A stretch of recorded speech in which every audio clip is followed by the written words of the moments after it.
Hello students, कैसे हो आप सब। मैं एकदम सही और मैं उम्मीद करता हूं आप लोग भी एकदम सही होंगे। मैं सीए निपुण मोदी आप लोगों के लिए एक वीडियो लेके आ चुका हूं और ये वीडियो बहुत इंपॉर्टेंट रहने वाला है हमारे सितंबर 2025 के स्टूडेंट्स के लिए। इस वीडियो के अंदर मैं आपको कॉस्ट ऑफ कैपिटल के एमसीक्यूज कराने जा रहा हूं और इस बार कॉस्ट ऑफ कैपिटल एमसीक्यू के प्रोस्पेक्टिव से बहुत बहुत बहुत ज्यादा इंपॉर्टेंट है। आने के बहुत ज्यादा चांसेस है इसके, इसलिए मैं आपको इसके सारे एमसीक्यूज कराऊंगा। सारे एमसीक्यूज का मतलब है आपकी इसके अंदर जो भी एमटीपीज में एमसीक्यू है वो कवर हो जाएंगे। सितंबर की जो एमटीपीज आई है वहां तक सब कवर है। इसके अंदर आपके आरटीपी कवर होगा, साथ ही साथ इसके अंदर आपका स्टडी मेट कवर होगा और साथ ही साथ पीवाईक्यूज मैं कवर करना चाह रहा था बट नहीं कर पाया क्योंकि आज तक कभी कॉस्ट ऑफ कैपिटल आया नहीं एमसीक्यू के अंदर पीवाईक्यूज में।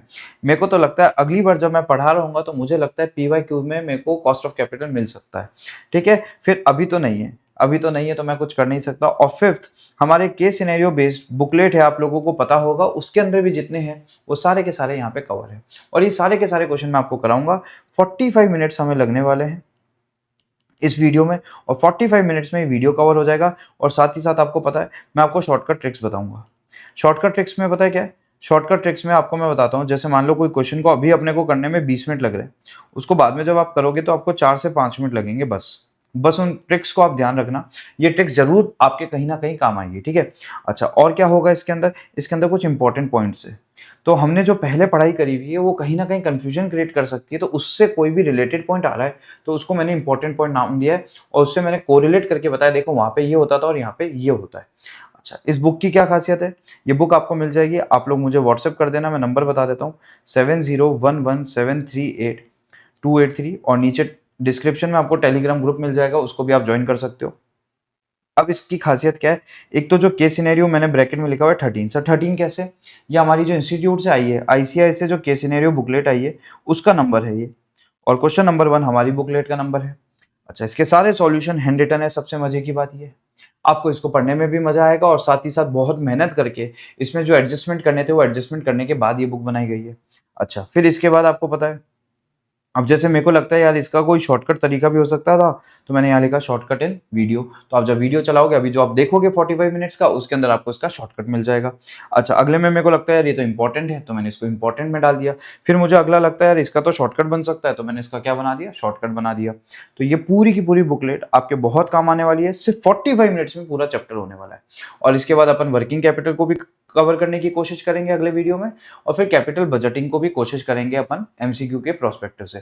ठीक है, अच्छा एक बात बता दूं, मैंने जो एबीसी एनालिसिस दिया है आप लोगों को एफएम का, उसके अंदर भी मैंने बोला है cost of capital is most important for the purpose of MCQ. ठीक है, तो अब अपन स्टार्ट करने जा रहे हैं। आप इस वीडियो को नहीं छोड़ सकते किसी भी हालत में, ये वीडियो आपको देखना ही पड़ेगा, बहुत इंपॉर्टेंट है। फिर से कह रहा हूँ 10 नंबर की बात है और अगर साथ में शॉर्टकट ट्रिक सीख ली तो मेरे ख्याल से 10 नंबर आप 4 से 5 मिनट में लेके आ जाओगे और फिर आपका पेपर इतना आसान लगेगा आपको एफएम एसएम का कि आपको मजा आ जाएगा। ठीक है, तो आओ स्टार्ट करते हैं फटाफट बिना देरी करे। तो क्वेश्चन नंबर 1 अपन बाद में करेंगे, बहुत ईजी है, इसमें शॉर्टकट की जरूरत ही नहीं है, अपना आप ही शॉर्टकट ही है क्वेश्चन। और ऐसा मेरे को नहीं लगता एग्जाम में आएगा, बट हमारे केस सिनेरियो नंबर 13 दिया हुआ है तो हमें करना पड़ेगा। ठीक है, अच्छा अब आगे आ जाओ अगला क्वेश्चन। अच्छा, ऐसा नहीं मैं कराऊंगा, नहीं मैं कराऊंगा इसको, बट बाद में कराऊंगा क्योंकि जल्दी से हो जाएगा। पहले अपन देखते हैं टियागो लिमिटेड। टियागो लिमिटेड नाम से याद रख लेना, टियागो लिमिटेड का क्वेश्चन है। इसमें क्या है, टियागो लिमिटेड क्या करता है, जो हमारी इलेक्ट्रिक व्हीकल में बैटरी लगती है वो बनाता है। अब क्या हो रहा है, एकदम से ऑयल की प्राइसेस बढ़ी, ऑयल की प्राइसेस बढ़ी तो टियागो लिमिटेड जो बैटरी बना रहा था उसकी डिमांड बढ़ गई। अब इसको प्रोडक्शन बढ़ाने के लिए पैसा चाहिए। अब पैसा चाहिए तो ये 3 जगह से पैसा उठा सकता है, इक्विटी से, डेट से और प्रेफरेंस से। तो अब इस क्वेश्चन में हमसे क्या पूछेगा, इक्विटी की कॉस्ट ऑफ कैपिटल, डेट की कॉस्ट ऑफ कैपिटल, प्रेफरेंस की कॉस्ट ऑफ कैपिटल और डब्ल्यूएसीसी। और क्या पूछेगा, डब्ल्यूएसीसी। अब अपन क्या करते हैं, इस क्वेश्चन को पढ़ते हैं और क्वेश्चन को पढ़ते जाते हैं और जो जो इन्फॉर्मेशन हम हाथों हाथ प्रोसेस कर सकते हैं उसको हम साइड में जगह में लिख लेंगे और एग्जाम में भी ऐसा करोगे। तो फर्स्ट रीड में आपको जो भी इन्फॉर्मेशन लगता है यार ये तो 100% मैं प्रोसेस कर सकता हूं, तो उसको आप प्रोसेस करके साइड में रख लेना। थोड़ा भी डाउट है यार इसको प्रोसेस करने के लिए एक बार और पढ़ना पड़ेगा या इसके ऑप्शंस पढ़ने पड़ेंगे, सब देखना पड़ेगा, उसको बाद में प्रोसेस करना। तो एक बार क्वेश्चन पढ़ेंगे, मुझे कुछ इन्फॉर्मेशन अच्छी लगी तो उसके बारे में मैं साइड में लिख के रख लूंगा। ठीक है, जिससे मेरा अगली रीडिंग में टाइम बच जाए। तो आ जाओ, Tiago limited all equity company in manufacturing, all equity company engage in manufacturing of batteries for the electric vehicles. Battery बनाता है, एकदम से इसकी डिमांड में सर्ज हुआ, मतलब डिमांड बढ़ी, तो अब इसको क्या करना पड़ेगा, और डिमांड को पूरा करने के लिए प्रोडक्शन करना पड़ेगा। तो कंपनी अब बताता है, जो कंपनी है वो 5 साल पहले स्टेब्लिश हुई थी, उसकी इनिशियल कैपिटल 10 लाख रुपए थी, बाद में वो आईपीओ लेके आया, आईपीओ लाके उसने अपनी पेड अप कैपिटल को 1 करोड़ कर लिया। तो अब बताओ उसके पास इक्विटी में पैसा कितना पड़ा है, इक्विटी कैपिटल में कितना पैसा पड़ा है, 1 करोड़ रुपए पड़े, यहाँ लिख के रख लेना। तो मैंने लिख के रख लिया, 1 करोड़ रुपए उसके पास पड़े हैं। फिर कहता है इसके बाद उसने अनडिस्ट्रीब्यूटेड रिजर्व पड़े कितने रुपए के, 60 लाख रुपए के। तो रिजर्व एंड सरप्लस पड़े हैं 60 लाख रुपए के, मतलब 0.6 करोड़ के। तो उसके बाद टोटल पैसा भी कितना पड़ा है, 1.6 करोड़ रुपीस। ठीक है, ये बैलेंस शीट में दिख रहा है इक्विटी और undistributed reserves. Company has the company has been following constant dividend पे out policy 40% of earning. Company fix है कि डीपीओ देगी 40%। जब डीपीओ 40% है तो रिटेन अर्निंग्स क्या 60% होगा, आप सबको पता होना चाहिए। तो मैं यहाँ पे लिख लेता हूँ, अगर डीपीओ 0.40 है तो क्या रिटेन अर्निंग्स हमारी 0.60 होगी, बिल्कुल होगी। इसको लिख के रख लेना। और तुम्हें भी पता है इसको बी भी बोलते हैं, रिटेन अर्निंग्स को क्या बोलते हैं, बी। ठीक है, अच्छा अब मुझे बताओ, वो कहता है आगे, company has the following constant dividend पे आउट बता दिया अपन ने, the retained earnings by the company are going to provide return कितना परसेंट, 20%। क्या आर दिया हुआ है, आर हमें आर दिया हुआ है, कितना आर दिया हुआ है बोलो, हमें आर दिया हुआ है 20%, मतलब 0.20। और मुझे बताओ बी इंटू आर क्या ग्रोथ होता है, तो ग्रोथ आ गई 12%। जब इन दोनों को मल्टीप्लाई करेंगे 0.2 इंटू 0.6 तो 0.12 आएगा, और जब परसेंटेज में कन्वर्ट करेंगे तो 12% आएगा। तो हमने यहाँ तक इन्फॉर्मेशन को प्रोसेस कर लिया, और तुम में भी इतना दम होना चाहिए कि तुम इन चीज़ों को प्रोसेस कर पाओ। ठीक है, अच्छा करंट ईपीएस कितना दिया हुआ है, 20 रुपये, ईपीएस 20 रुपये दिया हुआ है, और पीई रेशियो दिया हुआ है 15। अब बताओ 20 रुपये हमें क्या दिया हुआ है, ईपीएस, और पीई दिया हुआ है 15, क्या इन दोनों को मल्टीप्लाई करेंगे एमपीएस आ जाएगा, क्योंकि पीई का मतलब ही क्या होता है, ईपीएस का कितना टाइम्स एमपीएस है। तो बताओ क्या इसको मल्टीप्लाई करेंगे तो हमारा एमपीएस आ जाएगा। तो एमपीएस बराबर कैसे निकालूंगा बोलो, एमपीएस कैसे निकालूंगा जल्दी से बोलो। क्या ये हमारे पास 20 रुपए है, 20 इंटू 15, क्या मेरा एमपीएस 300 रुपये आ गया। तो मैंने एक और चीज फाइंड आउट कर ली, ये तो बहुत ही आसान होता जा रहा है काम। अब मुझे बताओ क्या हमारे पास डिविडेंड पे आउट था 40%, और जब डिविडेंड पे आउट को ईपीएस से मल्टीप्लाई करते हैं क्या हमारे पास डी जीरो आता है। आप लोगों को पता है डिविडेंड पे आउट को जब ईपीएस से मल्टीप्लाई करते हैं तो डी जीरो आता है, डी वन नहीं आता। तो मुझे बताओ डी जीरो आ गया, डी जीरो आ गया, कैसे आया बताओ, ईपीएस इंटू डीपीओ। ईपीएस मेरा 20 रुपए था, डीपीओ मेरा 40% था, क्या मेरा डी जीरो 8 आ गया, बिल्कुल आ गया। अब मुझे बताओ आगे बढ़ो, डी वन, डी वन कैसे आएगा, क्या मैं इसको 12% इसमें ग्रोथ जोड़ दूं, डी वन में क्या 12% ग्रोथ जोड़ दूं, तो 8 में जब मैं 12% ग्रोथ जोड़ूंगा तो डी वन आ जाएगा। क्या ये 8.96 होता है, 8.96 डी वन आ गया। कैसे आया, ग्रोथ जोड़ के 12%। ठीक है, तो यहां तक तो अपन ने प्रोसेस कर लिया। अब आगे देखो, the company requires additional fund of 1 crore 20 lakh. अब कितने रुपए चाहिए, 1 crore 20 lakh. Target ratio of own to borrowed funds, एक रेशियो दिया हुआ है 4:1, क्या ओन्ड टू बोरोड फंड्स। फिर आगे क्या बोलता है, कैपिटल गियरिंग रेशियो दिया हुआ है 0.4x, तो एक और रेशियो दिया हुआ है। अब अभी तो प्रोसेस नहीं हो पाएगा, ये बात तुम्हें समझ आ गई होगी। और मैंने क्वेश्चन के शुरुआत में बोला जो आसानी से प्रोसेस हो जाए उसी को प्रोसेस करना, सारी इंफॉर्मेशन को प्रोसेस अभी मत कर लेना, नहीं पॉसिबल, क्वेश्चन गलत हो जाएगा। बट ये वाली इंफॉर्मेशन तो सीधे दिख रही थी ना भाई लोगों, ये तो बहुत ज्यादा बेसिक्स है जो मैंने यहाँ पे साइड में लिखा है, तो इसको तो प्रोसेस कर लेना, टाइम बचेगा बहुत ज्यादा। अब आगे आ जाओ, अब बोलता है अभी एग्जिस्टिंग डेट मार्केट जो है ना बहुत ज्यादा प्रेशर में है आरबीआई की पॉलिसीज के कारण।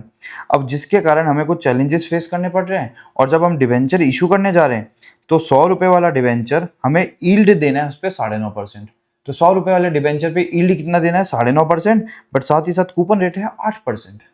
तो ये क्वेश्चन कैसे सॉल्व होगा, ये क्वेश्चन हमारी स्टडी मैट में भी है और हमने इसको सॉल्व किया हुआ भी है, बट ये बहुत ज़्यादा इंपॉर्टेंट पॉइंट है, मैं आप लोगों को बताऊंगा अभी। तो अभी तो ये प्रोसेस नहीं हो रहा, बात करेंगे इसके ऊपर जब ये आएगा हमारे एमसीक्यू में नीचे।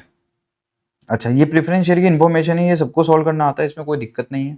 अगला बोलता है सीएफओ ऑफ दी कंपनी जो है वो न्यू बैटरी टेक्नोलॉजी में इन्वेस्ट करने जा रहा है। ऊपर वाला पैसा जो 1 करोड़ 20 लाख उठाया, उसकी लाइफ 7 साल होगी। तो जो भी प्रोजेक्ट में पैसा डालने जा रहा है उसकी लाइफ कितनी होगी बोलो, 7 साल होगी। और साथ ही साथ वो tax after tax marginal operating cash flow generate करेगा 25 लाख। तो वो जो भी प्लांट में पैसा लगा रहा है 1 करोड़ 20 लाख जो नया पैसा उठा रहा है, उसको जब वो इन्वेस्ट करेगा तो उससे कितना पैसा कमाएगा वो 25 लाख रुपए। और साथ ही साथ टैक्स रेट कितने परसेंट होगी 27%। तो इसका अभी क्या काम है अभी तो नहीं समझ आ रहा। तो अभी जो इन्फॉर्मेशन प्रोसेस हुई वही हमने प्रोसेस करी, जबरदस्ती के कुछ भी प्रोसेस नहीं किया। अब आ जाओ, which of the following is the best estimate of cost of equity. तो साफ दिख रहा है ये तो D1 अपॉन P0 प्लस जी। D1 अभी अपन ऊपर निकाल के आए, क्या वो 8.96 आया था। P0 हमारा 300 था प्लस 12%, यही तो होगा D1 अपॉन P0 प्लस जी।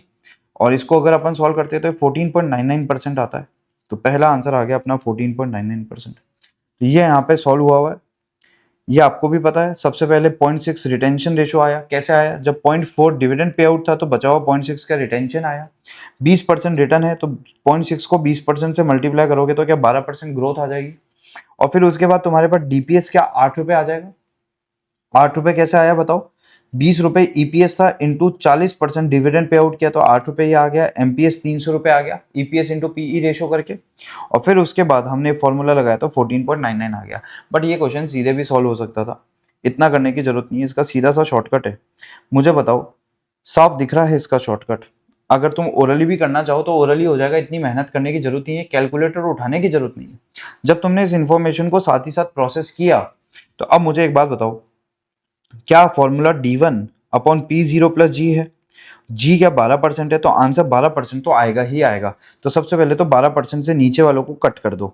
क्या ये 12% से नीचे है तो ये तो आंसर आएगा ही नहीं। तो सबसे पहले तो इसको कट किया। अब मुझे बताओ D1 क्या 8.96 आया था और P0 क्या 300 रुपये आया था। तो एक 300 का 1% 3 रुपये होता है, 2% 6 रुपये होता है, 3% 9 रुपये होता है।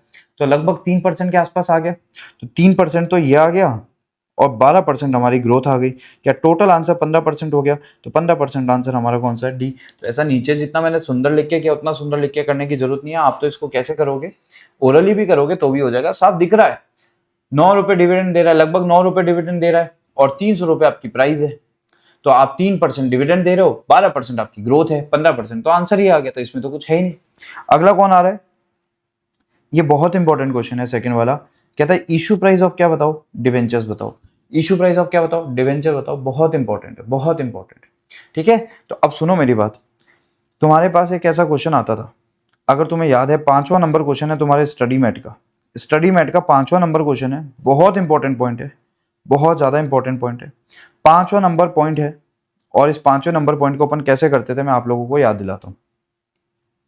इसमें लिखा होता था company proposes to issue 11 year 15% debenture, yield on the debenture is 16%, flotation cost is 2%। तो सबसे पहले मैं तुम्हें बताता था इसको सॉल्व करने का तरीका। 15% डिवेंचर मतलब कूपन रेट है, तो पहले इसका इंटरेस्ट निकाल लो। 15% ऑफ 100, क्या हम इसमें 15 रुपए निकाल लेते थे। तो ये 15 रुपए हमारे पास इंटरेस्ट आ गया। अब इस 15 रुपए इंटरेस्ट में हम डिवाइड कर देते थे जितना रिटर्न चाहिए, तो डिवाइडेड बाय 16%। तो ये आती थी हमारी इशू प्राइस।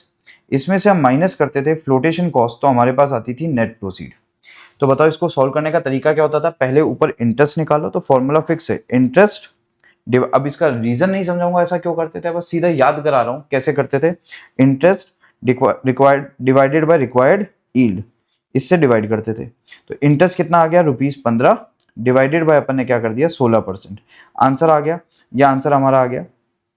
यह आंसर हमारा आएगा 5वें नंबर में। यह हमारा आंसर आया, आंसर आया, आंसर आया, ये रहा। ये हमारा आंसर आया 93.75। ये हमारी इशू प्राइस आ गई। इस इशू प्राइस में से हम फ्लोटेशन कॉस्ट माइनस करते थे तो हमारी नेट प्रोसीड आ गई।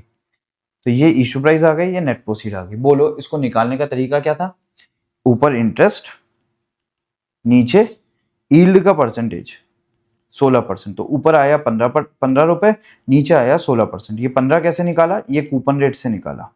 ठीक है, क्या ये क्वेश्चन भी ऐसा होना चाहिए था, ये क्वेश्चन भी ऐसा होना चाहिए था। ये रहा हमारे पास यील्ड है 9.5 और कूपन रेट है 8%। तो ये कैसे होना चाहिए था, 100 का 8% निकालो, 8 रुपए आया, डिवाइडेड बाय 9.5% करो। तो आंसर कितना है, इसको बोलेंगे इशू प्राइस आ गई। तो इसको मैं अगर करूंगा 8 डिवाइडेड बाय 9.5%, तो ये आंसर आ गया 84.2। तो ये आंसर आना चाहिए था 84.2। देखो मैंने ऐसा कोरिलेट करके याद दिला है जानबूझकर से, वरना तुम एग्जाम में गलत करी होगी। अब क्या मेन बात है वो आने वाली है। तो ये 8 डिवाइडेड बाय 9.5% हो गया, तो आंसर आ गया 84.2 इशू प्राइस। इसमें से अगर फ्लोटेशन कॉस्ट माइनस कर दोगे तो आ जाएगा नेट प्रोसीड। तो सबसे पहले तो क्वेश्चन में देखो पूछा क्या है। क्वेश्चन में पूछा है इशू प्राइस। अब दिक्कत वो नहीं है, मैंने आंसर निकाला, ऊपर इशू प्राइस का आंसर कितना आया 84.2। तो यहाँ पे 84.2 ऑप्शन में ही नहीं है, तो मजे हो गए, 84.2 ऑप्शन में नहीं है। तो सर अब क्या करें? अब सुनो मेरी बात, इसको सॉल्व करने का एक और तरीका नीचे ब्लू कलर के बॉक्स में दिया हुआ था। इसको सॉल्व करने का तरीका क्या होता है? प्रेजेंट वैल्यू का मेथड। प्रेजेंट वैल्यू का क्या मेथड है? सुनो मेरी बात, पहले आप इंटरेस्ट निकाल लो। क्या 15% इंटरेस्ट है? कितने सालों के लिए? 11 सालों के लिए। क्या ऐसा होगा 15 रुपए 15 रुपए 15 रुपए 11 सालों के लिए? क्या ऐसा चलता जाएगा 11 सालों के लिए? तो एन कितना हो गया? 11। 11 सालों के लिए होगा।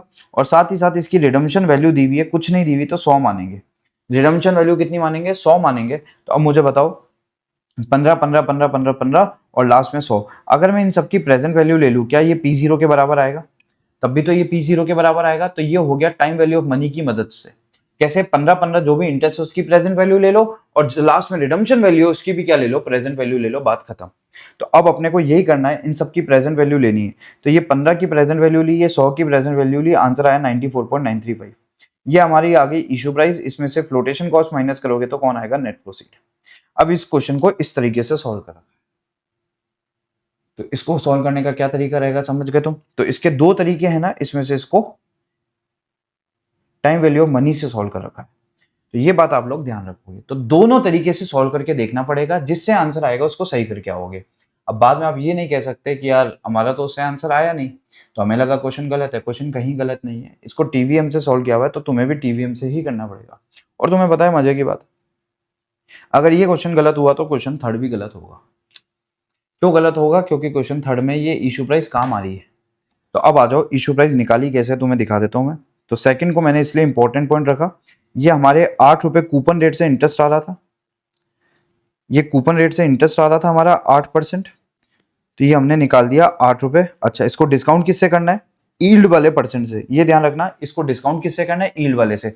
तो 15 15 15 15, पीछे उस क्वेश्चन में बता रहा हूँ, 15 15 15 15, उसको पीछे खींच के लाओगे 16% से। किससे खींच के लाओगे? 16% से। तो इसमें कैसे होगा? 8 8 8 8, पीछे खींच के लाओगे 9.5% से।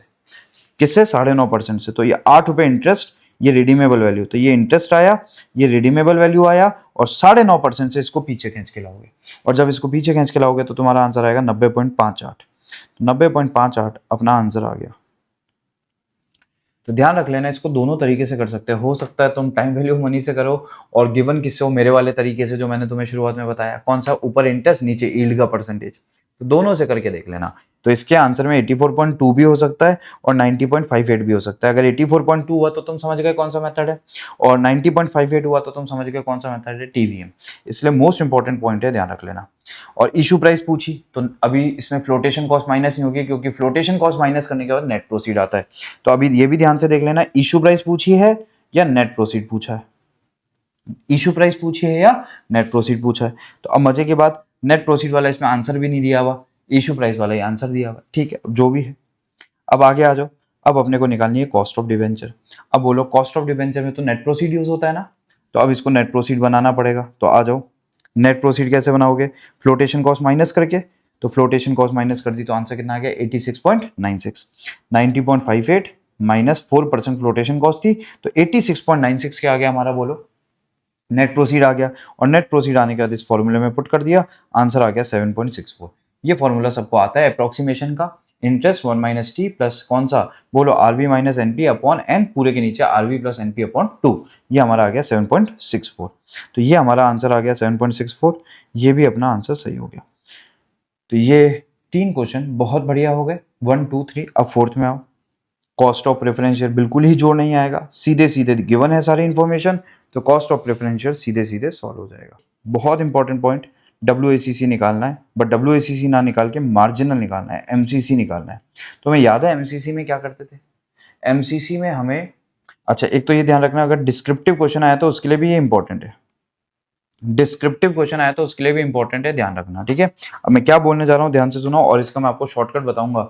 इसको अभी करने में हमें लगेगा 10 मिनट और शॉर्टकट में लगेगा 1 सेकंड, ठीक है। मैं 1 सेकंड में इसका सॉल्यूशन बता दूंगा, आप लोग देखते रहना। तो अभी देखो इधर ध्यान से, overall cost of marginal capital कितना है, मार्जिनल कैपिटल हमें निकालना है। तो हमें क्या एमसीसी निकालना है, और जब एमसीसी निकालना है तो मेरी बात सुनना, जब एमसीसी निकालना है तो कैसे निकालोगे, सुनो बात को ध्यान से। एमसीसी निकालने के लिए हमें क्या करना पड़ेगा, एडिशनल अमाउंट ऑफ फंड देखना पड़ेगा। क्या हमने 1 करोड़ 20 लाख रुपए उठाए, तुम्हें याद है अपन ने ऊपर 1 करोड़ 20 लाख उठाए थे और पुराने 1 करोड़ 60 लाख पड़े थे।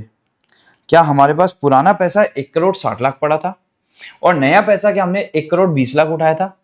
ये बात ध्यान रखोगे। हमें मार्जिनल कॉस्ट ऑफ कैपिटल पूछा है, क्या ये 1 करोड़ 20 लाख का निकलेगा, बिल्कुल निकलेगा।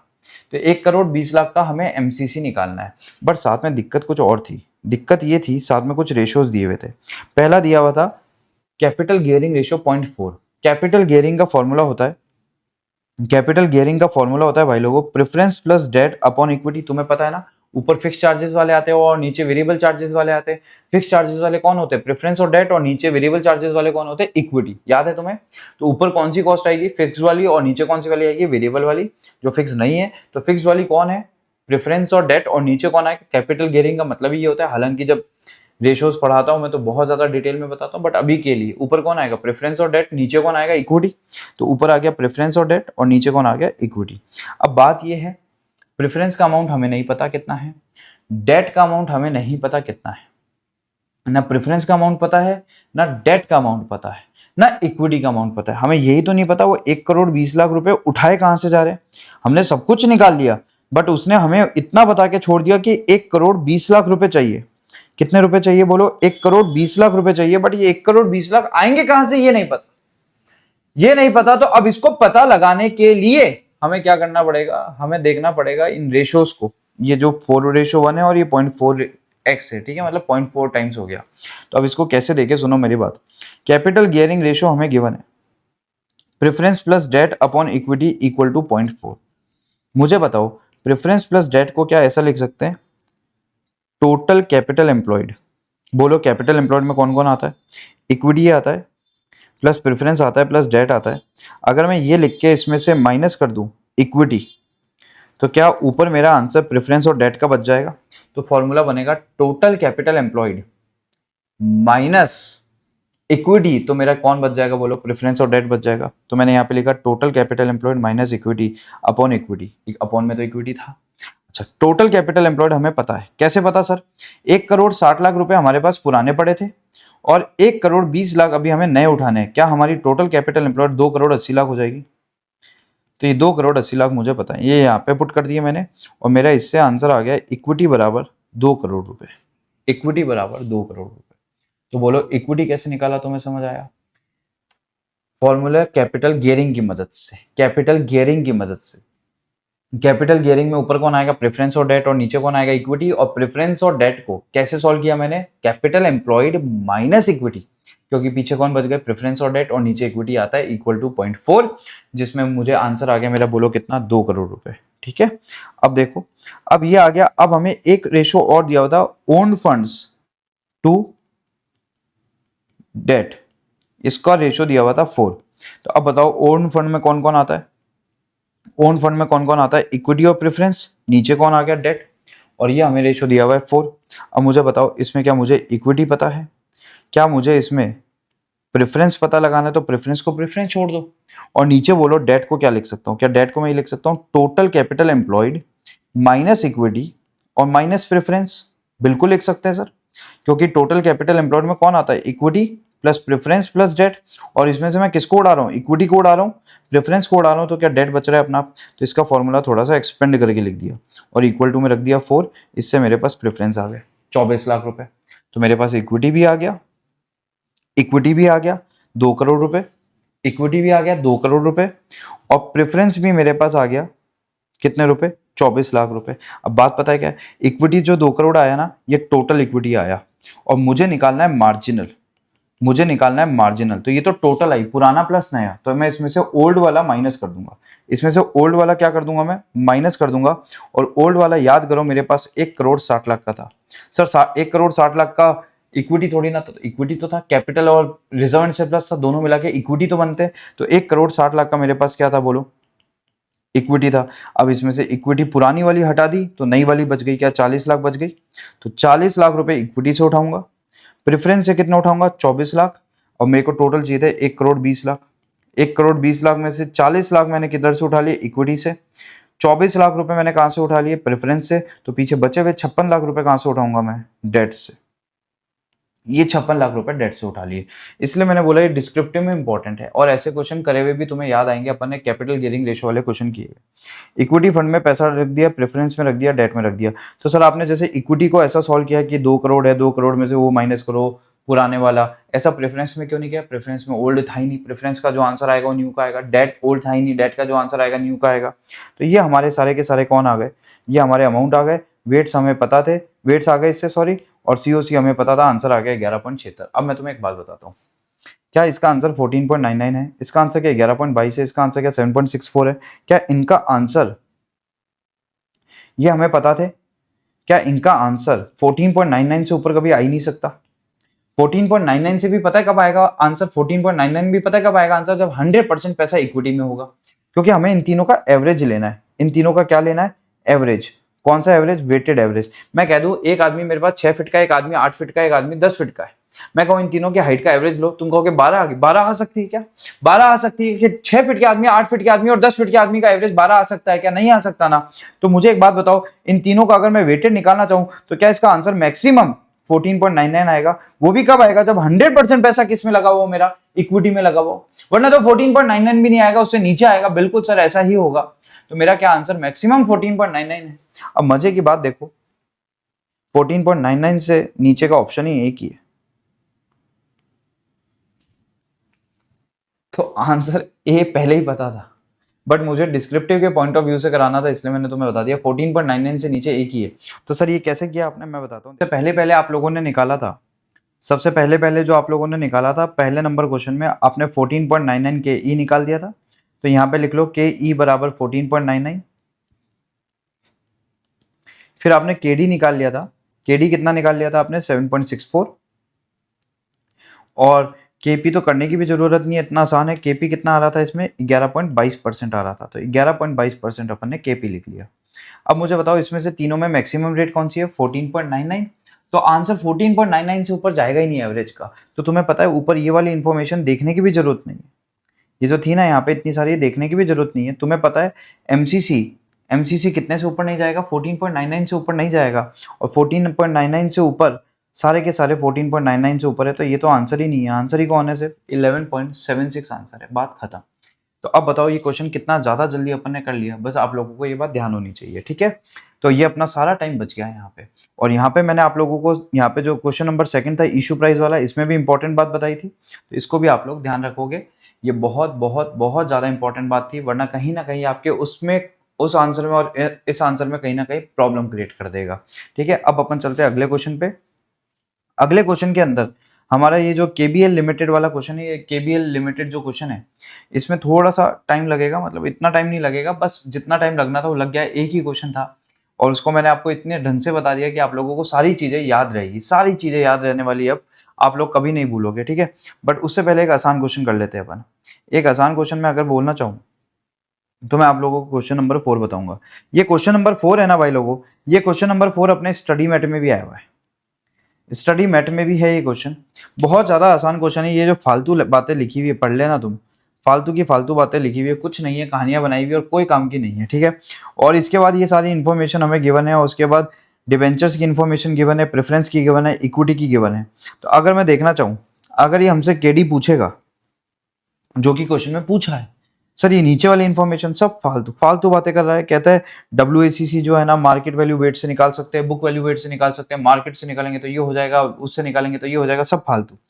तो बस ये 4 ही पॉइंट काम के हैं। अगर मैं केडी निकालना चाहूँ तो बोलो 100 रुपए का डिवेंचर है, 2% फ्लोटेशन कॉस्ट है, 10 ईयर की मेच्योरिटी है, मार्केट प्राइस 105 रुपए है और इंटरेस्ट रेट 9% है। तो बोलो फॉर्मूला क्या होता है, interest 1 - T plus RV minus NP upon N, पूरे के नीचे RV प्लस NP अपॉन 2। क्या ये फॉर्मूला होता है?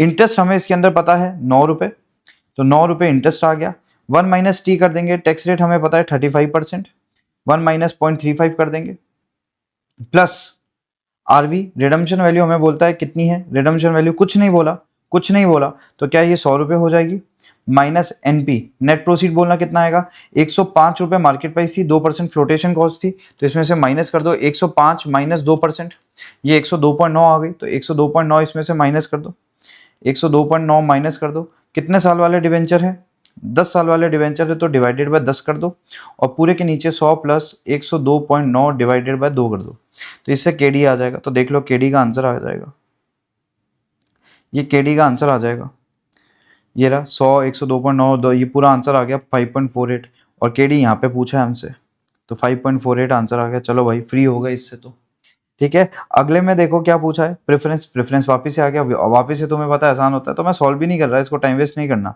प्रेफरेंस शेयर सीधे सीधे हमारा आंसर आ जाएगा, ये प्रेफरेंस शेयर का आंसर आ गया 102.82, सॉरी इशू प्राइस थी ये, तो 10.57 आंसर आ गया, तो 10.57 पे क्या कर देना, टिक कर देना, ये भी आंसर आ गया।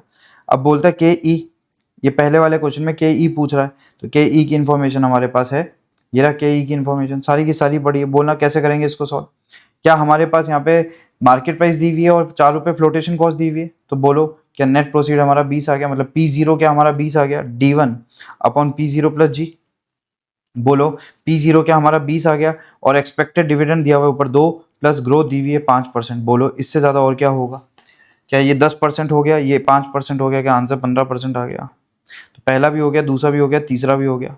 चौथे में क्या पूछा देखना, चौथे में बोलता है WACC निकालो यूजिंग क्या, using WACC using market value weights, तो इसमें कौन सी बड़ी बात हो गई, मार्केट वैल्यू वेट से निकालना है, सबके मार्केट वैल्यू वेट्स निकाल देना। यहाँ पे मैं निकालना भूल गया भाई लोगों, पता नहीं, मैं सोचा था बाद में निकालूंगा, लिखना भूल गया, बट तुम क्या इससे डरते हो क्या भाई लोगों, इसमें कोई मुश्किल है, बहुत मुश्किल है क्या, एकदम रॉकेट साइंस है क्या इसको निकालना, सीधे सीधे नहीं निकल जाएगा। अभी बोलो ये डिवेंचर कितने के, 2,75,000 रुपए के, इसकी मार्केट वैल्यू 105 हो गई, तो कैसे करेंगे, 2,75,000 पहले 100 का था, तो डिवाइडेड बाय 100 इंटू 105, तो 288,750 आ गया, 288,750 आ गया। तो एक बार मैं यहाँ पे लिख देता हूँ, पता नहीं कैसे रह गया, तो 2,75,000 था, 2,75,000 डिवाइडेड बाय 100 इंटू, अब इसकी वैल्यू हो गई 105, और ये अमाउंट बन गया 288,750, ठीक है, ये अमाउंट बन गया 288,750। अच्छा मार्केट वैल्यू ऑफ प्रेफरेंस देखते कैसे आएगा, मार्केट वैल्यू ऑफ प्रेफरेंस देखो, पहले कितने का था ये, मार्केट वैल्यू ऑफ प्रेफरेंस 2,25,000 का था, और अब ये बन गया है, अब ये बन गया 106 रुपए का, तो 2,25,000, 2,25,000 डिवाइडेड बाय 100, और अब बन गया ये 106 का, तो 2,25,000, 2,25,000 डिवाइडेड बाय 100 इंटू 106, ये बन गया 2,38,500, 238,500, और इक्विटी शेयर बन गए थे 24 रुपए के, याद है 24 रुपए के, 24 रुपए के बन गए थे, और इक्विटी शेयर थे कितने अपने पास, इक्विटी शेयर थे हमारे पास 5,10,000 रुपए का एक, क्या हमारे पास 50,000 शेयर थे, और ये 24 रुपए का बन गया, क्या ये 12 लाख रुपए हो गए, तो 12 लाख रुपए यहाँ पे आ गए, तो वहां पे लिख देता हूँ मैं सीधे 50,000 इंटू 100, तो यहाँ पे मैं लिख रहा हूँ पहले 5 लाख रुपए के थे, 10 रुपए का एक था, तो इससे नंबर ऑफ शेयर आए 50,000 शेयर, 24 रुपए के भाव हो गए, तो 24, तो ये हमारे पास आ गए 12 लाख रुपए, ये मार्केट वैल्यूज आ गई। अब बताओ मार्केट वैल्यूज आ गई, और हमारे पास वेट सही COC से मल्टीप्लाई कर दो, तो हमारे पास कौन आ गया, बोलो WACC आ गया, कितना आ गया 12.80 आ गया, 12.80 आ गया, तो बात खत्म हो गई इसकी भी। अगले में तो बहुत ही आसान पूछा है, पता नहीं क्वेश्चन क्यों पूछा है, कहता है KE 10% है, डिविडेंड 2 रुपए है, ग्रोथ 5% है, तो बताओ मार्केट प्राइस कितनी होगी, तो बताओ मार्केट प्राइस कैसे निकालते हैं, D1 अपॉन KE माइनस जी, ध्यान है ना आप लोगों को ये बात, तो D1 हमें दिया हुआ है 2 रुपए, KE दे दिया 0.10, ग्रोथ दे दी 0.5, तो बोलो कैसे आएगा, 2 डिवाइडेड बाय 0.5, 2 डिवाइडेड बाय 0.5, तो आ जाओ देख लो 0.5%, तो बोलो 0.05 आएगा, सॉरी 0.05, वो 5% को मैंने 5 लिख दिया, माफ करना भाई लोगों, सॉरी सॉरी सॉरी, यहाँ पे 0.05 आएगा, तो 2 डिवाइडेड बाय 0.10 माइनस 0.05, तो आंसर आ गया 2 डिवाइडेड बाय 0.05, 2 डिवाइडेड बाय 0.05, तो ये आंसर आ गया हमारा 40 रुपए, 40 रुपए आंसर आ गया। इतना इजी है MCQ, तो इसमें तो कोई शॉर्टकट की भी जरूरत नहीं है, 5 मिनट तो वैसे ही लगे अपने को, ठीक है, क्या शॉर्टकट दे, इसमें कोई शॉर्टकट की जरूरत नहीं है। अब आगे आने वाले MCQs इतने ज्यादा आसान है, 5, 6, 7, 8, ये तो बस केस सिनेरियो बुकलेट में थे तो मेरे को देने पड़ गए, ये 9 सारे कचरा एमसीक्यू है। ये ना आएंगे मुश्किल मुश्किल मुश्किल लगते हैं, इसलिए मैंने इसको लिखने की भी जरूरत नहीं समझी। इसके जो सॉल्यूशन थे वो मैंने टाइप करके दे दिए। मैंने चेक भी नहीं किया इसके सॉल्यूशन क्या है क्या नहीं है, मेरे को पता है ये चीज आप कर लोगे, देखते ही समझ आ रहा था। सीधे सीधे हमें दिया हुआ है, कुछ भी नहीं है। Cost of capital they the, interest rate they the, company का डेट इक्विटी रेशियो दे दिया, कॉर्पोरेट टैक्स रेट दे दिया, WACC पूछा है। तो पांचवा, छठा, सातवां, आठवां आप लोग खुद कर लोगे और नौवां आप खुद कर लोगे। कोई लॉजिक नहीं है, मेरा करा के टाइम वेस्ट नहीं कर सकते अपन। इस के अंदर आपको PDF तो मिल ही रही है, उसमें कर लोगे आप। कुछ भी आपको अलग लगे तो आप मेरे को मैसेज कर देना, मैं आपको उसका ऑडियो या कुछ भी वीडियो बना के भेज दूंगा, या यूट्यूब पे वापस से उसका वीडियो डाल दूंगा। है नहीं, मैंने ऊपर ऊपर से कैलकुलेटर उठाया था, कैलकुलेटर में सारे हो गए, तो मैंने फटाफट इसका सॉल्यूशन कॉपी किया और पेस्ट कर दिया। ठीक है, मैं तो साफ सी बात बता रहा हूँ, बट जो हाथ से लिखे है उसमें बहुत सोच समझ के लिखे है, जिससे तुम लोगों को आसानी से चीजें समझ आए, और वही मेन है। ये केस सिनेरियो के 21 नंबर क्वेश्चन था, 24 था, और आगे 29 था, 31 था और 33 था। ये मैंने जानबूझकर से एक तरफ कर दिए, जिससे तुम लोगों को अगली बार पढ़ने में आसानी हो, तुम्हें केस सिनेरियो बुकलेट ना खोलनी पड़े, तो सारे सॉल्यूशन एक तरफ आ गए। तो ये तो तुम्हें PDF मिल ही रही है, तुम इससे फटाफट ये वाले क्वेश्चन भी सलटा देना, क्या पता 2 नंबर में ही आ जाए। ठीक है, तो अब अपना बच गए 2 क्वेश्चन। पहला क्वेश्चन तो बहुत आसान है, तो एक काम करते हैं अपन, पहले पहला क्वेश्चन ना करके अपन करते हैं ये वाला। कौन सा नंबर है ये? KBL क्वेश्चन नंबर 3 करते हैं, और केस सिनेरियो नंबर 3 जो हमारी बुकलेट में है वो करते हैं। ठीक है, तो मैंने जानबूझकर से इसकी सेटिंग। तो अब हमारा KBL लिमिटेड वाला क्वेश्चन है भाई लोगों, बीच में रिकॉर्डिंग पॉज हो गई थी मेरी, तो अभी अपन स्टार्ट कर रहे हैं। KBL लिमिटेड वाला क्वेश्चन है अपना। तो KBL लिमिटेड वाले क्वेश्चन में बहुत आसान क्वेश्चन है अगर अपन इसको टेक्निक से करें तो, वरना ये क्वेश्चन बहुत ज्यादा लंबा चला जाएगा। तो अपन देखते हैं क्या है इसके अंदर। KBL लिमिटेड ने 35 years of operation in India complete कर लिए है। उसकी खूब सारी सब्सिडी है, खूब सारी एसोसिएट कंपनी है in more than 100 companies. KBL business includes home and personal care, food and beverages and industrial agriculture and other products. फालतू बात बोला है अभी तक, कोई भी काम का नहीं है। अगर इसके 35 साल कंप्लीट हो गए तो तालियां बजाओ, बट ये काम की नहीं है information. It is one of the largest producer of soap and detergent in the India. फालतू बात कर रहा है। Company has grown organically as well as through the acquisitions. Organically भी बड़ी एक फालतू बात, सब फालतू। आगे बढ़ो। It is planning to acquire one of its competitor name Prestige limited which would enhance the growth of KBL. The consideration amount will be 1.5x of its average market capitalization. ये पॉइंट काम का है कि 1.5 गुना पैसा दे देगा। Prestige Limited 1,30,000 outstanding equity shares है। It shares were traded at an average market price of 45 as on valuation date. इस पे वो क्या हो रहा है? ट्रेड हो रहा है। The consideration amount will be paid equally in 5 years, where the first installment is to be paid immediately. Prestige Limited has KO of कितना परसेंट? 15%। जल्दी से बोलो क्या बोला हुआ है। अभी उसके 45 रुपए में शेयर हो रहे हैं, तो प्रेस्टीज लिमिटेड का 1,30,000 शेयर है, जो कि अभी ट्रेड कितने में हो रहे हैं? 45 में। Consideration amount will be paid equally in 5 years. 5 साल में बराबर पे किया जाएगा। First installment is to be paid immediately. Immediately मतलब पहली एडवांस में पे की जाएगी, याद रख लेना एडवांस में। ये पॉइंट लाइन बहुत इंपॉर्टेंट है, इंपॉर्टेंट है। और प्रेस्टीज का KO कितना परसेंट है? 15%। KBL will raise the fund acquired through the debt and equity in the ratio 30:70. Company require the cost of capital estimate for evaluating its acquisitions. क्या इसने हमसे पूछ लिया KE और KD बताओ? ठीक है, बता देंगे। KBL share price has grown from 150 to 301 in the last 5 years. It will continue to grow at the same rate. KBL pays dividend regularly. Company has recently paid a dividend of 8 रुपए। Recently paid, D0 दिया हुआ है। For the calculation of equity, average of 52 weeks high market price in the last 5 years is to be considered, which as follows. Market prices दी हुई है और इसके basis पे क्या बोला है? Calculation of equity and average of 52 weeks high market price in the last 5 years is to be considered. तो पिछले 52 हफ्तों की जो मार्केट प्राइस है उसके बेसिस पे अपने को निकालना है, निकाल लेंगे। KE calculated as growth model holds a weight of कितना? 0.6। तो इसने बताया कि जो KE है ग्रोथ मॉडल से निकालेंगे, उसका वेट है 0.6, और फिर वापिस से बोलता है KE फिर से निकालो RF से, सॉरी CAPM से, और इसका जो वेट होगा वो 0.4 होगा। इसका मतलब इसने 2 बार KE निकलवाया, एक बार ग्रोथ मॉडल से निकलवाया और एक बार CAPM से निकलवाया, और कहता है जो ग्रोथ मॉडल से KE निकाला ना उसका वेट दो 0.6, और जो आपने CAPM से निकाला है उसका वेट होगा 0.4। तो क्या इन दोनों को जब अपन जो अपना आंसर किससे आएगा? ग्रोथ मॉडल से, उसको इंटू 0.6 करेंगे तो हमारा एक आंसर आ जाएगा KE का, और फिर CAPM को 0.4 से करेंगे दूसरा आंसर आएगा, दोनों को जोड़ेंगे तो फिर एक आंसर आ जाएगा। तो एक बार किससे निकालोगे? ग्रोथ मॉडल से, फिर निकालोगे CAPM से, उनको वेट्स दे दोगे और दोनों मिला के एक रेट आ जाएगी, वो रेट को हमें आगे यूज करना है, ठीक है। अगला क्या बोलता है, डिवेंचर्स इशू करेगा 10,500 के, जिसको एमोटाइज करना है इक्वली। बोलो एमोटाइजेशन का क्वेश्चन अपने स्टडी मेट में है, जिसने उसको करा होगा उसको तो ये समझ आ जाएगा, वरना समझ नहीं आएगा, ठीक है। बट मैं तुम्हें इसके साथ समझा दूंगा अगर नहीं भी करा होगा तो। ये इतना तो टैलेंट रखते हैं, और इसका शॉर्टकट और बताऊंगा, ऐसा तुम्हें मजा आ जाएगा। 10,500 है जिसको एमोटाइज करना है इक्वली 7 सालों में। अभी जब मैं इसको समझाऊंगा तो करने में बहुत टाइम लगेगा, बट बाद में मैं क्या करूंगा, इसका शॉर्टकट बताऊंगा तुम्हें, 2 मिनट में हो जाएगा, 2 मिनट में, ठीक है। तो to an A rated company with a markup of 200 basis point. तो वैसे तो बोलो क्या बोलता है, consider effective rate of interest. Effective rate of interest निकालनी है जब हमारे पास 200 बेसिस पॉइंट मार्कअप होगा और 7.5% हमारी क्या होगी, कूपन रेट होगी। तो ये 200 बेसिस पॉइंट का मतलब होता है 2%, और 7.5% हमारी कूपन रेट है ही, तो क्या आंसर 9.5% हो गया। ये इफेक्टिव कूपन रेट हो गई। वैसे कूपन रेट 7.5% है, बट बोलता है इसके अंदर मार्कअप होगा 200 बेसिस पॉइंट का। 200 बेसिस पॉइंट का मतलब हो गया 2%, तो ये 9.5% हमारी कूपन रेट हो गई। अब बोलता है कॉस्ट ऑफ इक्विटी बताओ under both the methods. Both the methods का मतलब हो गया डिविडेंड मेथड से भी और CAPM से भी। बोला था ना 2 मेथड से निकाल रहा है। अब मैं तुम्हें जब भी ऐसा होना तो एक बार तुम ऑप्शंस पढ़ना, क्या ये 11 और 16 है, क्या 18.65 और 10.34 है, 18.65 और 16.58 है, और 16.5 और 9% है। मुझे बताओ कौन से परसेंटेज सब में अलग है, 16, 10.34, 16.58, 9। क्या ये CAPM के आंसर्स है? इनमें से एक आंसर अगर तुम CAPM का पता लगा लो तो सामने वाला अपना आंसर सेम आ जाएगा। तुम समझ रहे हो बात को मैं क्या कहना चाह रहा हूँ।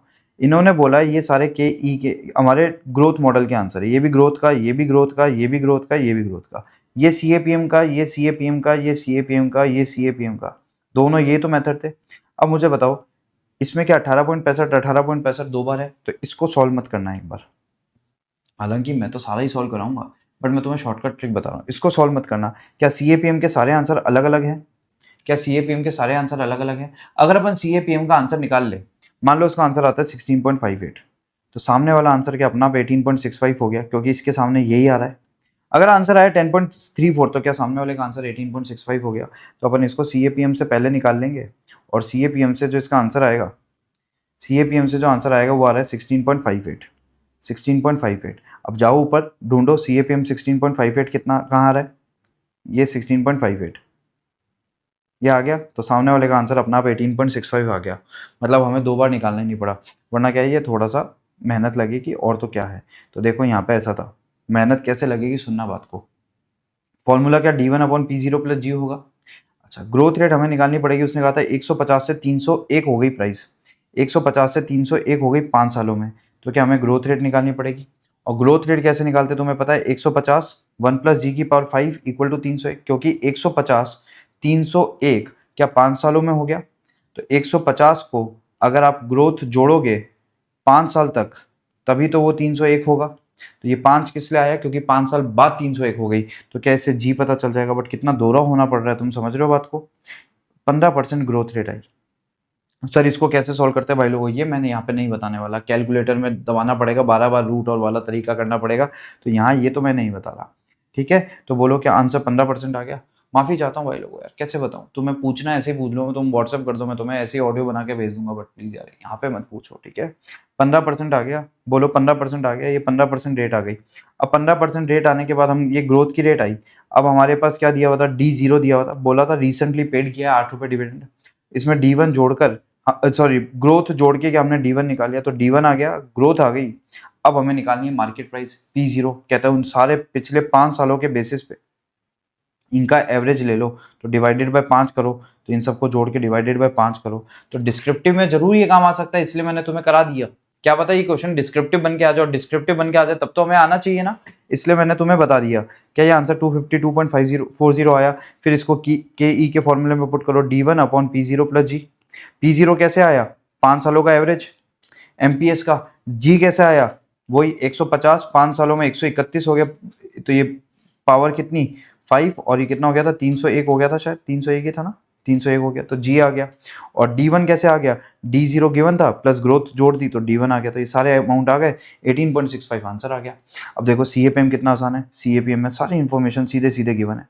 CAPM में हमें बोल दिया रिस्क फ्री रेट अज्यूम कर लो, लॉन्ग टर्म गवर्नमेंट बॉन्ड पे 8%, RF बता दिया, मार्केट रिस्क प्रीमियम बता दिया, मतलब R M minus R F बता दिया, पता है ना मार्केट रिस्क प्रीमियम इन दोनों को माइनस करने के बाद आता है 11, बीटा बता दिया। बोलो सी ए पी एम तो एक सेकंड में कैलकुलेटर में निकल जाएगा, और सी ए पी एम निकल गया तो अगर ये वाला सी ए पी एम से आंसर आ रहा है और क्या सी ए पी एम के सारे आंसर अलग है, तो सामने वाला आंसर ये आ गया, उसको सॉल्व ही मत करना। तो बोलो क्या ये इन्फॉर्मेशन खारिज हो गई, बेकार हो गई, क्योंकि हमने सी ए पी एम से सॉल्व कर लिया, बट अगर ये डिस्क्रिप्टिव में आ गया तो सॉल्व करना आना चाहिए, इसलिए मैंने आप लोगों को बता दिया। तो पहले कैसे पता चलेगा कि हम पहले सी ए पी एम को सॉल्व करें, तो देख लेना किसके आंसर अलग है, किसके आंसर अलग है वो देख लेना। क्या इसके दो जगह 18.65 था तो ये कंफ्यूज कर सकता था, इसलिए हमने किसको निकाल लिया 16.58 को सीएपीएम से, तो सामने वाला आंसर ऑटोमेटिक हो गया। समझ गए बात को। अब बोलता है ओवरऑल कॉस्ट ऑफ इक्विटी निकालो। ओवरऑल कॉस्ट ऑफ इक्विटी का मतलब हो गया, याद है एक जगह 0.6 वेट दिया था, एक जगह 0.4, तो ये वाला आंसर आया, इसको वेट दे दो 0.6 और इसको वेट दे दो 0.4, क्या एक कॉस्ट ऑफ इक्विटी आ जाएगी, ये रहा वेट दिया हुआ, एक को दे दिया 0.6 एक को 0.4, आंसर आ गया 17.82। इतने आसान एमसीक्यू आते हैं, सोचो मेरे ख्याल से 2 क्वेश्चन तक तो तुमने 1 मिनट में कर दोगे, 1 मिनट में। 1 मिनट क्यों लगेगा बताओ, क्योंकि पहले वाला तो तुमने सीएपीएम के बेसिस पे कर दिया और दूसरा तुमने ऐसे कर दिया। सोचो सेम आंसर सेम क्वेश्चन आ गया, 2 क्वेश्चन तुम 1 मिनट में करके बैठ जाओगे।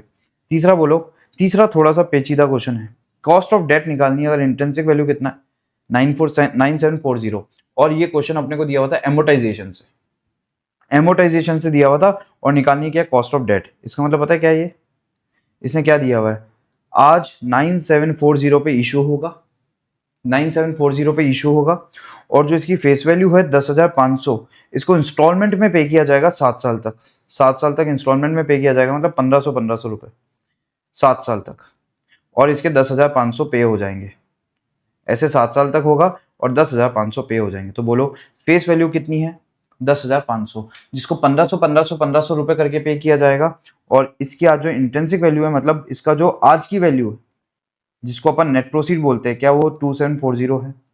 तो इसमें क्या क्या बताया हुआ है हमें बताओ, 9740 इसकी क्या है इंट्रिंसिक वैल्यू, मतलब एनपी नेट प्रोसीड। 1500 हर बार पेमेंट जाएगा, 1500 हर बार पेमेंट जाएगा। अब इसमें कौन सी रेट छुपी हमें ये बताना है, कौन सी रेट छुपी हमें ये बताना है। तो इसका क्या तरीका होता है, इन सबको एक ऐसी रेट से डिस्काउंट करके लाओ कि वो किसके बराबर हो जाए, 9740 के बराबर हो जाए। वही रेट क्या होगी, केडी होगी, इसका मतलब आईआरआर लगाना पड़ेगा, इसका मतलब क्या लगाना पड़ेगा आईआरआर। तो इन सबको पीछे खींच के लाना है, और तुम्हें पता है ये सब प्रिंसिपल अमाउंट है, क्या इसके साथ इंटरेस्ट भी जाएगा प्लस इंटरेस्ट, क्योंकि वो तो 10,000 फेस वैल्यू है, 10,000 फेस वैल्यू को तुम 60 टुकड़ों में दोगे, बट साथ में इंटरेस्ट भी तो देना पड़ेगा। तो इन सबको पीछे खींच के लाओगे, और पीछे खींच के लाओगे वो 9740 के बराबर आना चाहिए, आज की वैल्यू के बराबर आना चाहिए। तो ऐसी कौन सी रेट से पीछे खींच के लाए कि ये 9740 के बराबर आ जाए, that is known as KD. हमने बहुत पढ़ी है ये बातें। तो अब मेरी बात सुनो, तीसरा नंबर का सॉल्यूशन देखो, ऐसा आएगा 7 बार पेमेंट होगा 1500 1500 1500 का, 1500 1500 1500 का 7 बार पेमेंट होगा, और रेट ये 9.5% ली जाएगी, याद है 7.5 तो थी, और 200 बेसिस पॉइंट, 200 बेसिस पॉइंट जोड़ा जाएगा, मतलब 2% जोड़ा जाएगा, तो 9.5% से इंटरेस्ट आएगा, और फिर इसके बाद 10% से डिस्काउंट किया, 15% से डिस्काउंट किया, या आईआरआर से आंसर आ गया अप्रॉक्स 12%। आईआरआर से आंसर आ गया, बोलो अप्रॉक्स कितना परसेंट, 12%। बट ऐसे तो दिक्कत हो जाएगी, इतना लंबा सॉल्व करोगे तो टाइम निकल जाएगा। एक तरीका बताऊं मैं तुम्हें, 1 मिनट का तरीका, बताना मत किसी को, बट पहले बोलो ये बात तुम्हें समझ आई, इसको करना कैसे अगर डिस्क्रिप्टिव में आ जाए तो। ऐसा हमारा एमोटाइजेशन वाला क्वेश्चन है, प्रिंसिपल और सबको पीछे खींच के लिया ना, और कौन सी रेट से खींच के लाए कि हमारा आंसर इसके 9740 के बराबर आ जाए, 9740 के बराबर आ जाए, ऐसी कौन सी रेट से पीछे खींच के लाए। तो वो कौन सी रेट है भाई लोगों, 12% रेट है, आईआरआर से लगा दिया, याद है LDR, NPV of LDR upon upon क्या आएगा, NPV of LDR minus NPV of HDR, bracket HDR minus HDR minus LDR, याद है ना एलडीआर का एनपीवी, ये पूरा एलडीआर का एनपीवी, एनपीवी ऑफ किसका हो गया बोलो एलडीआर, और फिर यहाँ पे कौन आएगा बोलो एनपीवी ऑफ एलडीआर, और दूसरा कौन आएगा एचडीआर का एनपीवी, याद है ना तुम्हें, ये वाला अमाउंट ये वाला अमाउंट, सारा खेल इसी पे चलेगा, याद है तुम्हें, और ब्रैकेट में कौन आएगा एचडीआर माइनस एलडीआर, याद है। अच्छा अब मैं तुम्हें इसको सीधा करने का तरीका बताता हूँ। तो ये आईआरआर तो तुम्हें याद होना चाहिए, ठीक है। तो अब मैं तुम्हें एक तरीका बताता हूँ, वो तरीका क्या है सुनो, इसका मैं अप्रोक्सीमेशन का मेथड एक बता सकता हूँ तुम्हें। तुम एक बात बताओ, क्या हम इनको 9.5% से तो दे ही रहे, तो 9.5% तो आंसर आएगा ही आएगा। प्लस हम इनको एक्स्ट्रा कितना दे रहे हैं, क्या हमने इनको 9740 में इशू किया है और क्या हम इनको 10,500 दे रहे हैं। तो इनको दे क्या क्या रहे हैं पहले वो देखो। इनको हम दे रहे हैं एक तो इंटरेस्ट, और इंटरेस्ट दे रहे हैं 9.5% से, तो एक तो ये अमाउंट इनको दे रहे हैं। प्लस हमने इनको 9740 पे इशू किया था, बट इनको 1500 करके वापस दे कितना रहे, 10,500। क्या हम इनको इतना पैसा और एक्स्ट्रा दे रहे हैं, तो 9.5% ब्याज तो दे ही रहे, प्लस ये पैसा और एक्स्ट्रा दे रहे हैं, तो 10,500 माइनस 9,740, 760 रुपये और एक्स्ट्रा दे रहे हैं। बोलो क्या 760 रुपये और एक्स्ट्रा दे रहे हैं। अच्छा, तो आप सर ये कहना चाहते हो अगर कोई बॉन्ड था जिसकी वैल्यू थी 10,500 बट आप इशू कर रहे हो 9,740 में, तो 1500 रुपये करके आप 10,500 ही वापस लौटा रहे हो, प्लस इंटरेस्ट लौटा रहे हो 9.5% से। तो आप क्या क्या दे रहे हो, 9.5% तो एक दे रहे हो, और साथ ही साथ आप 760 रुपये एक्स्ट्रा दे रहे हो। अब मुझे बताओ ये 760 रुपये, ये 760 रुपये मैं कितने सालों में दे रहा हूँ। पहले तो 760 का परसेंटेज निकाल लो, क्या तुम 760 रुपये दे रहे हो और क्या 10,500 के बदले दे रहे हो, क्या 760 रुपये एक्स्ट्रा दे रहे हो और 10,500 के बदले दे रहे हो। सर 10,500 के बदले कैसे, क्योंकि इनिशियली वैल्यू क्या 10,500 थी, बट तुमने इशू इसको 9,740 में किया, तो असली में 10,500 और 9,740 तुम्हारा जो बेस था वो 10,500 था। 10,500 की चीज क्या ये फेस वैल्यू थी, फेस वैल्यू तुमने वो तो इशू किस पे कर दिया, डिस्काउंट पे कर दिया, बट फेस वैल्यू तो 10,000 कितनी थी 500, तो तुम 760 रुपये एक्स्ट्रा दे रहे हो और 760 रुपये एक्स्ट्रा दे रहे हो 10,500 पे, तो ये निकालो 10,500 पे इसका परसेंटेज, ये आता है 7.2%। 7.2%। इसका मतलब तुम दो चीजें दे रहे हो, दो चीजें दे रहे हो, एक तो हर साल 9.5% दे रहे हो और तुम 7.2% दे रहे हो ओवरऑल एक्स्ट्रा, ओवरऑल एक्स्ट्रा। तो मैं अगर तुम्हें इसको एक कोई ब्लैंक पेज पे बना के दिखाऊं तो तुम्हें ज्यादा समझ आएगा। एक सेकंड रुको, मैं तुम्हें यहाँ पे दिखाता हूँ तुम क्या क्या दे रहे हो, बहुत इंपॉर्टेंट है, फिर इसके बाद तुम 2 सेकंड में कर लोगे, एक बार समझना। 10,500 की चीज थी, तुमने पहले तो उसको 9,740 में इशू कर दी, सबसे बड़ी बात इसकी इंट्रिंसिक वैल्यू ये थी। अब तुम इसको दे रहे हो 1500 रुपए, और साथ ही साथ ये 7 साल तक दे रहे हो, और प्लस तुम दे रहे हो इसको 9.5% ब्याज हर साल, 9.5% हर साल ब्याज दे रहे हो। तो तुम बोलो एवरी ईयर तुम्हारे पास से क्या जा रहा है, 9.5% तो ब्याज जा रहा है, और तुमने एक 760 रुपए एक्स्ट्रा दे दिए, बट वो 760 रुपए एक्स्ट्रा एक साल के है या पूरे 7 सालों के, पूरे 7 सालों के। तो पहले तुम इसका परसेंटेज निकालो 10,500 से डिवाइड करके, तो ये आंसर आया 7.2%। ये एक साल का एक्स्ट्रा है या पूरे 7 सालों का एक्स्ट्रा है, पूरे 7 सालों का एक्स्ट्रा है।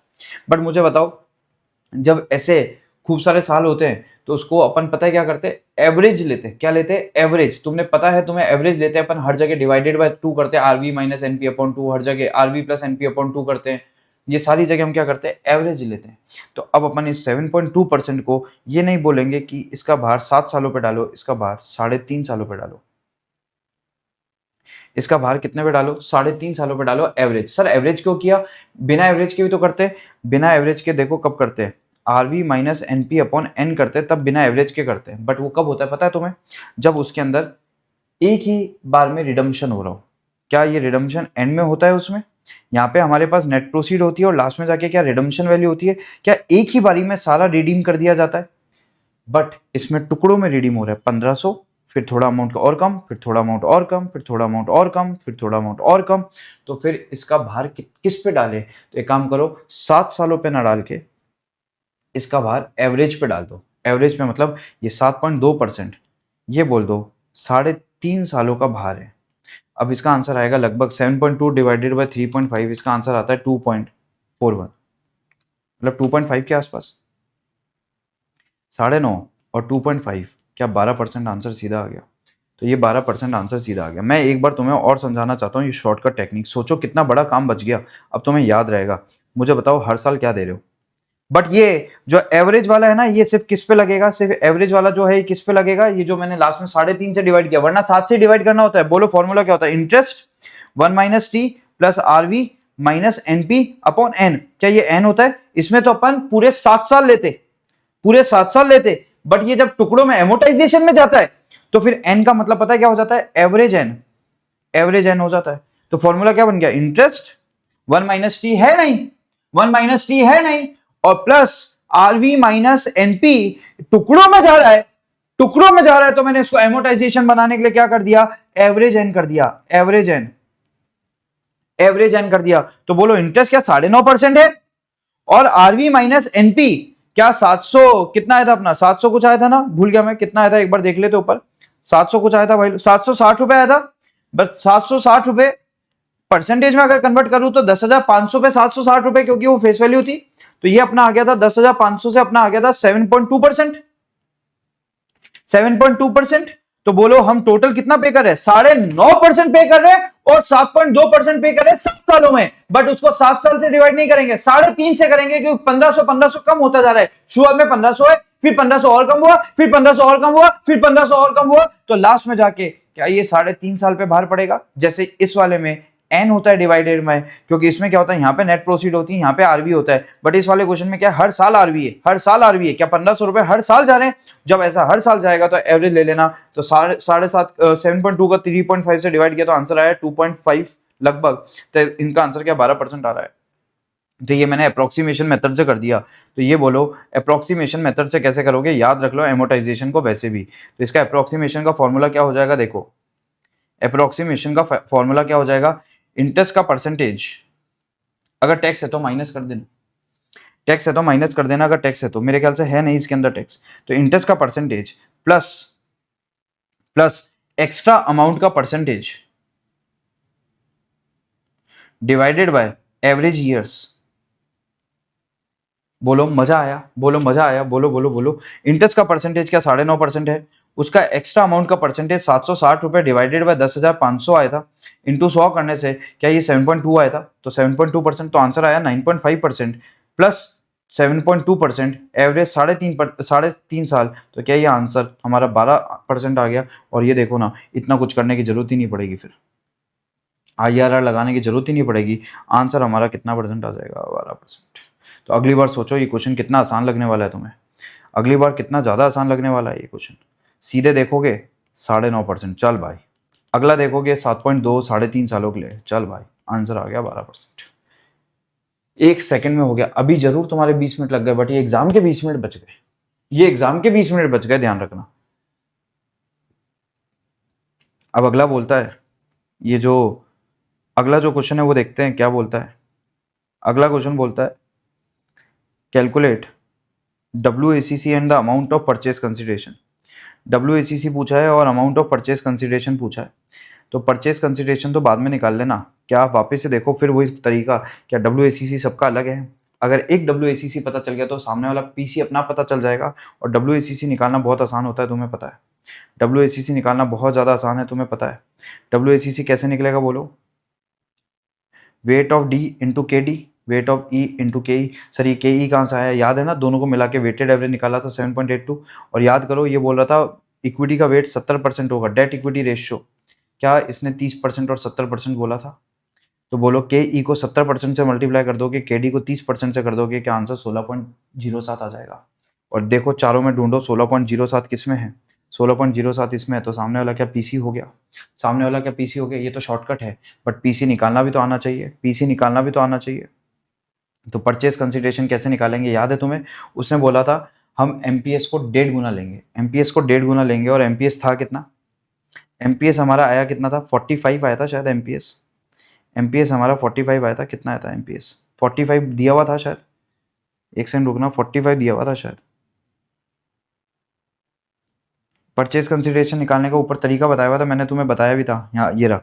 कहता है परचेज कंसिडरेशन कैसे आएगा, देखो ट्रेडेड एट 45, 1,30,000 शेयर है, और उसको 1.5 गुना पे वैल्यूएशन किया जाएगा, 1.5 गुने पे वैल्यूएशन किया जाएगा। तो 1,30,000 इंटू 1,30,000 शेयर थे, मल्टीप्लाई बाय 45 इंटू 1.5, क्या ये 87,75,000 आ गया, आंसर आ गया परचेज कंसिडरेशन का। तो वैसे ही अगर ये आंसर आ जाए तो सामने वाला वैसे ही पता चल रहा है, बट फिर भी निकालना कैसे, 1,30,000 शेयर थे, 45 का एक शेयर था, 1.5 गुना प्राइस देनी थी, तो आंसर कितना आ गया 87,75,000। ठीक है, अब बोलता है इंस्टॉलमेंट अमाउंट याद है, 5 इंस्टॉलमेंट में पे किया जाएगा, तो 87,75,000 डिवाइडेड बाय 5। तो सर ये वाला क्या था, अरे ये KD निकालने के लिए था, असली में जो सामने वाले का बिजनेस खरीद रहे, क्या इस क्वेश्चन में यही था, हम एक बिजनेस को खरीद लेंगे, प्रेस्टीज को खरीदेंगे कितने में वो बता दिया। PC निकालना आता है ना तुम्हें, अमल कमीशन आता है, मेरे से ज्यादा आता है भाई लोगों। तो बोलो 1,30,000 इंटू 45 रुपये भाव है और 1.5 गुना उसको पे करेंगे, तो ये पीसी आ गया। अब पीसी को 5 किश्तों में देंगे, बट इसकी पहली किश्त हाथों हाथ दे देंगे। पहली किश्त हाथों हाथ दे देंगे, तो मेरी बात सुनो, पहली किश्त हाथों हाथ दे देंगे। और जब पहली किश्त हाथों हाथ दे देंगे, इसमें पूछा क्या अगले में, देखो अगले क्वेश्चन में पूछा क्या है, अगले क्वेश्चन में पूछा क्या है, तो पीसी तो यहां तक पूछा था, ये आ गया, पीसी तो आ गया। अगले क्वेश्चन में पूछा क्या है वो देखो, अगले क्वेश्चन में पूछा प्रेजेंट वैल्यू ऑफ पीसी, तो पीसी 5 किस्तों में देंगे, डिवाइडेड बाय 5, 5 बार में गए पैसे। तो अब बताओ वो पीसी पूछ रहा है इसके, तो परचेज कंसिडरेशन तो ऊपर वाले में पूछा फोर्थ में, बट ये कहता है इसको 5 किस्तों में देंगे, तो डिवाइडेड बाय 5, तो एक किस्त कितनी आ गई, 17,55,000 रुपये आ गई। बट ये पे कैसे होगी, 5 किस्तों में होगी, जिसमें पहली किस्त 17,55 अभी हाथों हाथ चला जाएगा, बाकी 17,55 अगले 4 सालों में जाएगा। तो ये तो आज ही चला गया और अगले 4 सालों के लिए गए। तो जब एक कोई भी किस्त एडवांस में चली जाती है ना, उसको सॉल्व करने का तरीका क्या होता है, 1 डिवाइडेड बाय परसेंटेज कितना दिया हुआ है, एक बार प्रेजेंट वैल्यू की परसेंटेज देखिए, शायद 15% दी हुई है, 15%। तो देखो कैसे जाएगा, 1 डिवाइडेड बाय 1.15 इक्वल टू 4 बार ही करोगे, क्योंकि एक किस्त तो एडवांस में गई है, एक किस्त तो एडवांस में गई है, तो 4 बार करोगे, 4 बार करोगे, 4 बार करोगे, प्लस 1 कर दोगे, क्योंकि जो एडवांस में 0 ईयर में गई उसकी प्रेजेंट वैल्यू 1 है। तो कैसे करोगे, 1 प्लस 2.794, ये कैसे आई होगी, 1 डिवाइडेड बाय 1.15 इक्वल टू 4 बार, 4 बार इक्वल टू दबा दोगे। तो इन तीनों को जोड़ोगे, तो इसको मल्टीप्लाई करोगे, तो 6658740 आ जाएगा। और अगर बिल्कुल भी कंफ्यूजन हो तो यहाँ पे टेबल बना लेना भाई लोगों, कैश फ्लो बना लेना, 0 year, 1 year, 2 year, 3 year, 4 year, सब में 17,55,000 लिख देना। ये लिख दिया, सब में 17,55,000। ये सर 17,55 कहाँ से आया, परचेज कंसिडरेशन को डिवाइडेड बाय 5 किया, क्योंकि 5 किस्तों में जा रही है, और ये 17,55 आया, और सबको किससे मल्टीप्लाई कर दिया, इसकी पीवी निकाली। बोलो क्या यहाँ पे 1 रखा, रखा ना 1, वही तो मैं तुम्हें कह रहा था। और फिर 1 डिवाइडेड बाय 1.15 एक बार इक्वल टू, 1 डिवाइडेड बाय 1.15 दो बार इक्वल टू, 1 डिवाइडेड बाय 1.15 तीन बार इक्वल टू, 1 डिवाइडेड बाय 1.15 4 बार इक्वल टू। आ गया आंसर। और सीधे कैलकुलेटर में करना चाहो तो तुम्हें पता ही है, तो कैसे करोगे, 1 डिवाइडेड बाय 1.15 1 2 3 4 जीटी प्लस 1, ये आंसर आ गया सीधे तुम्हारा। ठीक है, सीधे आंसर आ जाएगा, तो ये अपना आंसर आ गया। तो इसमें भी मैंने बोला था इंपॉर्टेंट पॉइंट क्या है, यहाँ पे 1 लगाना भूलना मत, सीधे 5 साल है तो ऐसे नहीं 5 बार इक्वल टू दबा के जीटी दबा दो, गलत हो जाएगा। तो बोलो तुम्हें समझ आया, पूरा पीसी निकालना भी समझ आ गया, और तुम्हें ये भी निकालना समझ आ गया, और क्या तुम्हें ये वाला शॉर्टकट तरीका भी आ गया, और लॉन्ग लॉन्ग तरीका तो अपने को बताया था, लॉन्ग कट, सॉरी शॉर्टकट और लॉन्ग कट दोनों तरीके बताता है। लॉन्ग कट में क्या है, पहले सारे 1500 रुपए लिख दो, उसके ब्याज ब्याज ब्याज लिख दो, सबकी प्रेजेंट वैल्यू ले लो, पहले 10% एज्यूम करो, फिर 15% एज्यूम करो, और फिर क्या करो, इसका आईआरआर मेथड लगा दो। आईआरआर तुम्हें भी पता है, एलडीआर प्लस एलडीआर का एनपीवी अपॉन एलडीआर का एनपीवी प्लस माइनस कौन सा, एचडीआर का एनपीवी, फिर ब्रैकेट में एचडीआर माइनस एलडीआर। तो ये तुम्हें भी पता है फॉर्मूले, इसमें कुछ बताने की जरूरत नहीं है भाई लोग। ठीक है, तो ये तुम लोग कर लेना। अब ये वाला क्वेश्चन भी अपना हो गया। ठीक है, और बाय चांस किसी को ये वाला फॉर्मूला ना पता हो, एलडीआर वाला, इसका डेरिवेशन के साथ चाहिए, तो इसका मेरे पास वीडियो पड़ा है, ये वीडियो मैं आप लोगों को भेज दूंगा जिसको भी चाहिए होगा। ठीक है, तो ये अपना एक और क्वेश्चन हो गया। पहला क्वेश्चन बहुत आसान है, पहले क्वेश्चन में कुछ है ही नहीं, पहले क्वेश्चन में कुछ भी नहीं है, सारे केडी के फॉर्मूले, सारे केडी के फॉर्मूले भाई लोगों, कुछ भी नहीं है, सब में केडी के फॉर्मूले लगे हुए। केडी के अलग अलग टाइप के क्वेश्चन दिए हुए, कहता है ब्रोकरेज अगर 2% दी तो, 10% प्रीमियम पे हुआ तो, 10% डिस्काउंट पे हुआ तो। ये पता है जब केडी समझाते हैं ना, तो बेसिक क्वेश्चंस में कराते हैं ये, तो ये तो बहुत ही आसान है, ये तुम लोग कर लेना भाई लोगों। ये मैं तुम्हें होमवर्क दे देता हूँ एक तरीके से, 2 मिनट लगेंगे। कहते हैं पार पे किया तो नहीं आएगा ऐसा क्वेश्चन, 10% डिस्काउंट पे किया, 10% प्रीमियम पे किया, 2% ब्रोकरेज पे की, मार्केट प्राइस 120 रुपये, तो क्या होगा, ये कोई मजाक चल रही है क्या। अब ये करने बैठेंगे क्या, सारे फॉर्मूले सेम लग रहे हैं, तो ये मैंने लिख दिया, ये करने की भी जरूरत नहीं है, मत देखना इस क्वेश्चन को, देखो तो 1 सेकंड लगेगा, फटाफट टिक टिक टिक करके देख लेना। इसी के साथ अपने एमसीक्यू की क्लास खत्म होती है, और इस कॉस्ट ऑफ कैपिटल की, और इसके अंदर मैंने तुम्हें सारे शॉर्टकट ट्रिक्स बता दिए, ये सारे याद रखोगे। क्या क्या बताए, एक का आंसर चेक कर लो तो दूसरे का आंसर अपना आप आ जाएगा। ठीक है, सीएपीएम का निकाल लिया तो के उसका दूसरा वाला के ही अपना आप आ गया, जो डिविडेंड मेथड से करना था। परचेज कंसिडरेशन निकालना सिखा दिया मैंने तुम्हें, एमोटाइजेशन वाले क्वेश्चन को सॉल्व करना सिखा दिया। एक मैंने तुम्हें बताया वो जो अपना क्वेश्चन था ईल्ड वाला, वो 2 तरीके से हो सकता है, 8 डिवाइडेड बाय 9.5% और पूरा करके भी हो सकता है प्रेजेंट वैल्यू, और इसमें प्रेजेंट वैल्यू वाले तरीके से कर रखा था। WACC में चेक कर लो भाई, इस परसेंटेज से ऊपर ऊपर तो आंसर आ ही नहीं सकता, और सारे आंसर उससे ऊपर है, एक ही आंसर उससे नीचे तो वही आंसर हो गया। तो ये क्लास आप लोगों के लिए बहुत ज़्यादा बेनिफिशियल होने वाली है। और अब तुम्हें अगर ये क्लास अच्छी लगी हो भाई लोगों को, कमेंट करोगे, मज़ा आएगा। कमेंट चाहिए मेरे को यूट्यूब पे, अगर आप लोगों को पसंद आई तो क्लास। अगली अपन वर्किंग कैपिटल की लेके आएंगे और फिर कैपिटल बजटिंग की लेके आएंगे। जब तक के लिए बाय बाय भाई लोगों।